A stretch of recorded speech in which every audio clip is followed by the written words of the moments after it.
do a member requested tutorial on skin coloring specifically. So we had a member who sent me these two photos, and so there's a couple of issues, and I'm going to show you how to fix these issues as simply as possible. Now, obviously with any photo, there's artistic and creative techniques that I could show you, but right now we're just going to work on the basics for these photos. So in this image, what we have here, so we have our little guy that's got these super pale cheeks and face right here, and we want to fix that. In this photo here, we have our young lady who has yellow skin. I'm sure in person she doesn't have yellow skin, but either through maybe editing it, or chances are my guess is that this is a cast from her environment. So what that means is anytime you put somebody like in the forest, for example, they're going to have a green cast on their face. She is obviously in the background. I can see there's a lot of greens and yellows. This is fall time. So it's possible that those colors are casting this kind of yellow tint on her skin that's making her look a little jaundiced and sick. So we don't want that, obviously. So we are going to fix that. I'm going to show you just a couple of simple tricks how to fix that. So keep that in mind too. When you guys are photographing somebody, if you're up close to them, the colors that you're wearing will cast a color on their skin. So if you have a bright purple shirt on, then that's gonna, and you're up close photographing them, that will cast a purple tone to their skin. So what should you wear? Wear gray. If you wear black, it'll take light away. If you wear white, it'll reflect light. Usually more light is better than less light, so wear white or gray is really good. All right, so how do we fix this yellow skin? Well, keep in mind, skin is primarily composed of reds, yellows, and oranges. In her case, I see a lot of yellow, or at least what's reading to me is yellow. And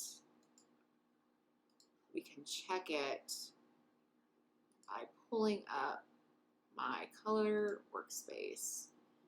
And what I'm going to do is I am going to sample her skin. So you could see whatever I'm sampling comes up right here in my color box, and it's set to the sliders. So I'm going to sample that, and I'm going to raise it up. So Photoshop actually sees this as orange, so it sees it as red and yellow. Okay, so that kind of gives us a basis of where to start. That's what we're working with. So how do you change the skin tone? Well, we could paint on, and we are actually going to show you how to do that on the other picture.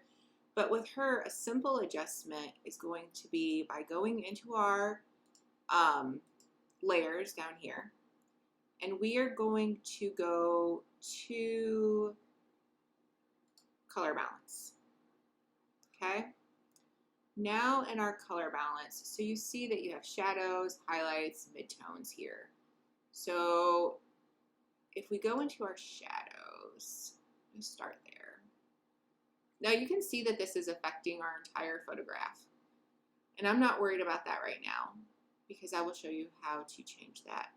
So in my shadows, I feel like I need to pull it back towards the cyan just a little bit because it's just too much.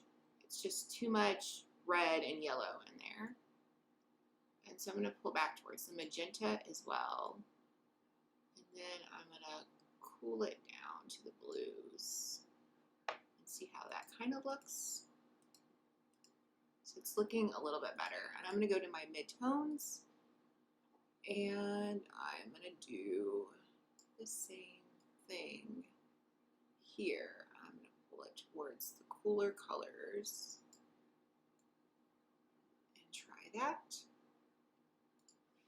And we could even adjust our highlights a little bit, and I would probably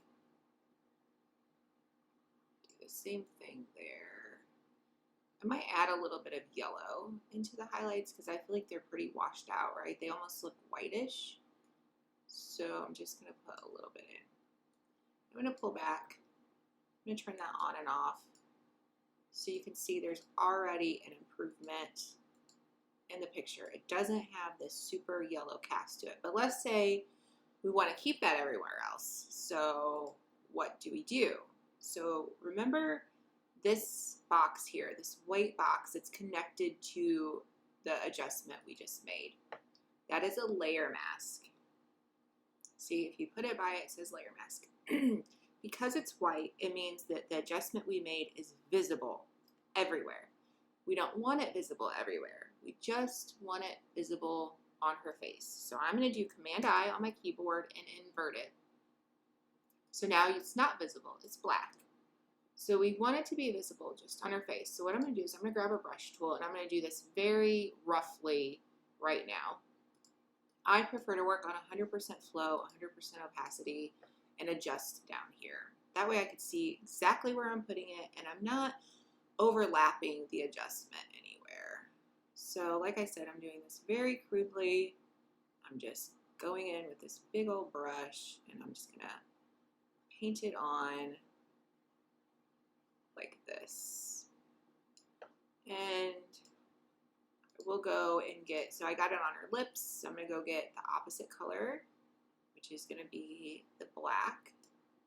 And I got it on her hair a little bit over here too, I think, and just take it off. That's the great thing about these masks is that you can put it on and take it off just by switching the color of your brush.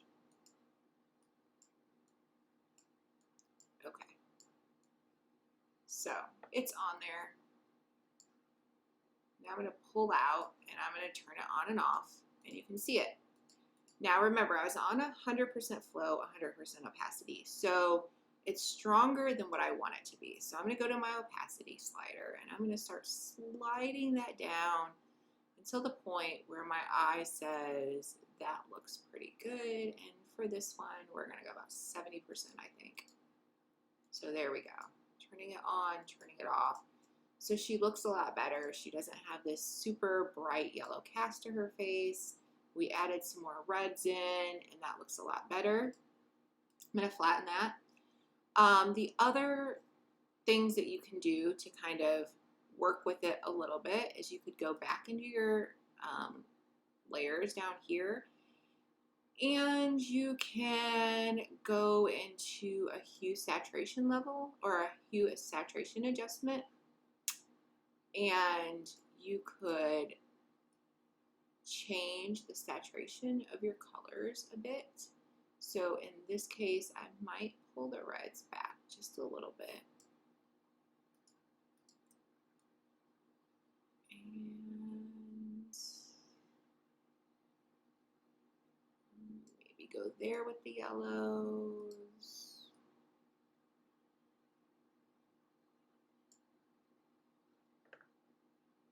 And you can see I'll turn it on and off. It didn't make a huge change in her skin tone.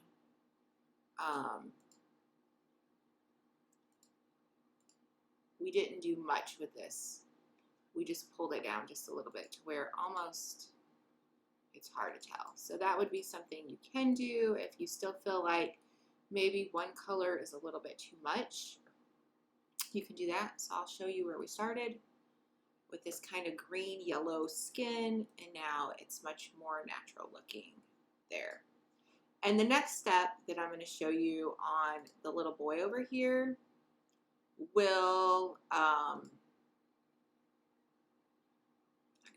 let me just leave that for now. It's gonna, you could apply it to her face as well, but I'm going to show you on him because I feel like it's a little more drastic, like a drastic change in his face. So what do we see in his skin?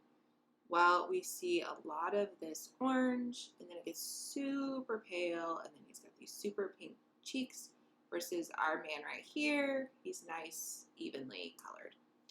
So with skin, remember there's color and there's texture. So we just want to affect the color of his skin, not the texture. And there's several ways you could do this. You could use this with frequency separation.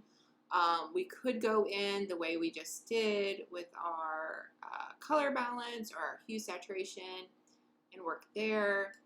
But the technique that I'm going to show you with his skin is to paint on it. Now, if you paint on a normal layer, and I'm going to show you, you are going to affect the texture of his skin. He's going to look weird, but I'm going to show you anyways, and then what to do with that. So what I did is I sampled from his forehead here. Just a nice, you don't want to go with the dark darks, you don't want to go with the light lights. So I'm going to go right there on his forehead. I like that color. And I'm going to go in and just literally on my brush, and remember I like to use 100% flow, 100% opacity, and I am just going to start painting this color onto his skin. And like I said, this is just a really rough example. I'm not going to worry about the shadows and all that stuff. We're just going to paint it directly on his skin so I can show you what it does and then what to do with it. So there we go. Now he looks funny faced, right? Pull out and let you look at that. So obviously this isn't what we want our kid to look like. The reason it looks so strange, number one, is because there's a lot that we painted on there, and also because we've affected the texture, right? There is no more texture in this part of his face. So what do we do? So we're going to go to our blending and we are going to change it. And if you haven't ever played with these modes, you should, because they all do something a little bit different. And the color, the mode that we're going to use is we're going to go down here to color.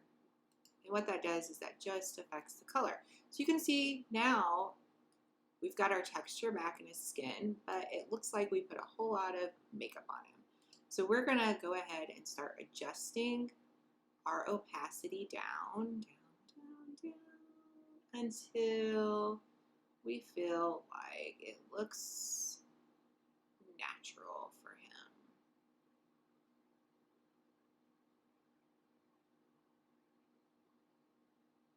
And then once we get it to where we think it looks good, we're going to pull out.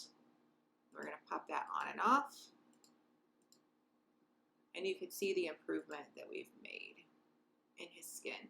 And you can use that also on this. I would probably do the same thing, as I would do some painting on, because essentially what we're seeing here is we have some bright brights right here. Those highlights are pretty bright and they really need to be filled in. And maybe I'll show you, I'll just use the color that we just had on our little boy over there. And I'll show you kind of the improvement that can make. I feel like this is a little red for her skin, but it'll give you an idea. So remember, you change that to the color mode. And then you start putting it down, down, down, down, down. So you think it looks good, then you're going to pull out, turn it off and on to make sure you like it, and you can see the difference that it makes. So you can see how to do that. You can use your various tools, hue and saturation, color balance, to do it. And remember that you want to use layer masks as much as possible versus erasing. That's going to save you a lot of time in the end. So I hope you learned something from this tutorial. Practice, find things that the method that we use with painting and changing it to color, you can use that for other things. Let's say you want to change the color of this little boy's shirt. You can do the same thing with that. So we'll pick a random color. So let's say we want to change it closer to the color in his shirt. And you could paint on his shirt and change it. So these are not just for skin, but they could be used for anything. And very roughly, right, we're just painting on his shirt. And then we change that to color. And you can see when I turn it off and on, the difference that we've made to the color of his shirt. So let's say we think it's a little bright, and you can see right here where I didn't get it. We think it's a little bright. We've toned it down just a little bit, so you can use it for that. Or the same thing as if we were trying to tone it down, we could go into our layers, we could grab a color balance or hue and saturation, and we could work with it that way. The same thing if we wanted to maybe change it just a little bit, create that layer mask, invert it, go in, paint it on the areas we want it,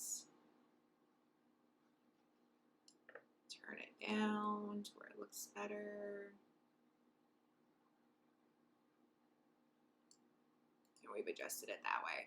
So really, even though I showed you how to use those two adjustments on the skin, they can really be used for anything in your photo. If you wanted to change these leaves back here, the grass, anything, that is how you do it. So I hope you learned something today. If you have any questions, feel free to comment on this video, and I'll try to be as responsive as possible.